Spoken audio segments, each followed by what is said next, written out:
Receber o diagnóstico de TDAH de um filho pode ser um daqueles momentos que mudam tudo. Você respira fundo, sente um alívio por ter finalmente uma resposta, mas também a cabeça da gente fica repleta de dúvida, medo e uma enorme vontade de fazer o melhor. Tudo isso é absolutamente normal, tá? A boa notícia é que você não tá sozinho, não tá mais sozinha. E o mais importante, o diagnóstico é apenas o começo de uma nova etapa, cheia de possibilidades, aprendizados e caminhos de desenvolvimento para o seu filho e para toda a família. Eu sempre falo como mãe de um menino com TDAH que diagnóstico não é destino, que ele não se resume ao diagnóstico. Meu filho é muito mais que um diagnóstico. Então, se você está passando por essa etapa ou se simplesmente quer conhecer mais sobre o assunto, fique até o final do vídeo, pois eu tenho certeza que vai valer muito a pena. Oiê, eu sou a Lu Brites e aqui na NeuroSaber o conhecimento é neurocientífico, informação clara, acessível e com aplicação prática para o seu dia a dia é a nossa especialidade. Hoje vamos conversar com você, pai e mãe, sobre o que fazer depois que o diagnóstico de TDAH chega. Vamos lá?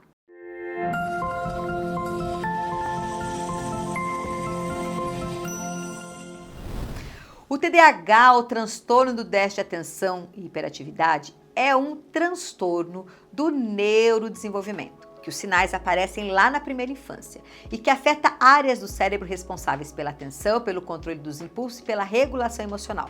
Tudo isso acontece porque acontece um déficit nos neurotransmissores destas áreas. Isso significa que seu filho pode ter mais dificuldade para manter o foco, seguir instruções, controlar o comportamento ou lidar com frustrações.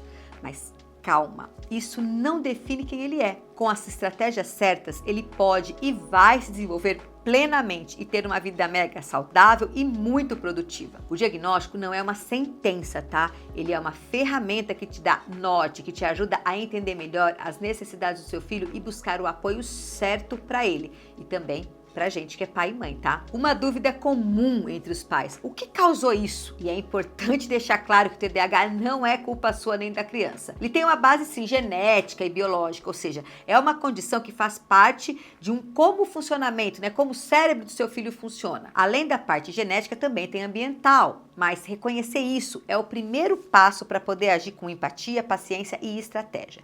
Tenha em mente que se você está assistindo esse vídeo, você está no caminho certo, porque a busca por informação validada vai sempre ser uma parte essencial, porque dá mais clareza e tranquilidade para tomar as decisões certas. E se esse vídeo já está te ajudando até aqui, já aproveita para curtir e o mais, né? Se inscrever aqui no canal da Neuro, porque toda semana temos conteúdos que apoiam pais, professores e profissionais da educação e da saúde. Contem sempre com a nossa equipe para entregar informações baseadas em evidências científicas com muita paixão pelo desenvolvimento e acreditando na potencialidade de todas as crianças. Com o diagnóstico em mãos, surge aquela pergunta inevitável: e agora, o que eu faço? Bom, o primeiro passo é para acompanhar e ver o acompanhamento adequado, que pode envolver uma equipe. A gente precisa ver aonde que está ali a maior dificuldade da criança. Geralmente essa equipe multidisciplinar tem um neurologista ou psiquiatra que vai estar aí vendo a questão das medicações. O psicólogo, o terapeuta ocupacional, o fonoaudiólogo, o psicopedagogo, vai depender de onde que ele vai precisar de mais apoio.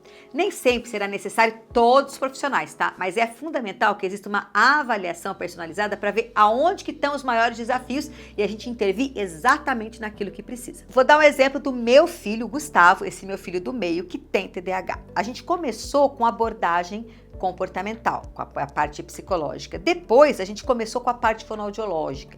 Mais pra frente, foi a psicopedagógica. Então, vai depender da fase, vai depender da defasagem, do que a criança precisa estar melhorando, da necessidade. Até porque muitas terapias ao mesmo tempo acabam, assim, sendo muito conturbado para a criança, ele acaba fazendo tudo, ele já tem essa dificuldade em foco. Então, é muito importante que a gente priorize, dê o que a criança precisa, no momento que ela precisa, e quando ela vence aquela etapa, vai estar indo para outro profissional, caso for necessário. Em casa, você pode começar com ajustes simples, mas muito eficazes. Lembrando que você é o modelo de organização do seu filho, então você também precisa ter uma rotina previsível, horários definidos para acordar, se alimentar, estudar, brincar e dormir. Principalmente dormir, tá? A previsibilidade ajuda a criança a se sentir segura, reduz a ansiedade e melhora o foco. Gente, organização é sempre, né?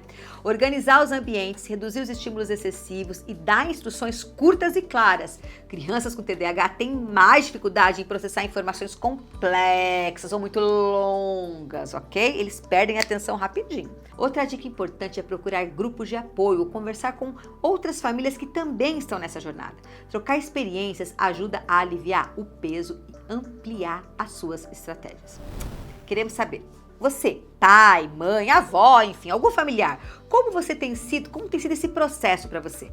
Conta aqui nos comentários, vamos amar ouvir vocês e quem sabe a sua dúvida não vira o tema para o próximo vídeo. Dá sugestão aqui embaixo pra gente.